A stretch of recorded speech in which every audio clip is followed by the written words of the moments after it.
আমাদের মধ্যবিত্ত ঘরের ছেলেদের অনেক বড় বড় কিছু স্বপ্ন থাকে। কারোর হয়তো পূরণ হয়, আবার কারোর না। আমরা কারোর কথা না বলতে পারি না। ছোটবেলা থেকে মা শিখিয়ে এসেছেন কারোর মুখে মুখে কথা বলতে নেই। তা বলে কি সত্যি সবসময় চুপ থাকা সম্ভব? আমরা বেশিক্ষণ ঘরের বাইরে থাকলে আশেপাশের লোকজন বলে আমরা খারাপের দিকে যাচ্ছি। আর যদি তার উল্টোটা হয়, মানে যদি ঘরে থাকি সবসময়, তাহলে আমাদের বলা হয় ঘর কোনরে, অলস। কাউকে বলেই বোঝাতে পারি না আমাদের মাথায় কি চলে। বাড়ির চাপে আমাদের মতো ছেলেদের হয়তো পড়াশোনাও বেশি দূর হয় না।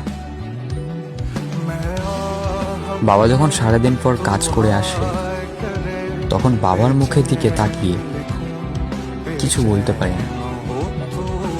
তখন মাথায় একটাই কথা আসে, আমি কি করছি? আমি কি সত্যি কিছু করতে পারছি?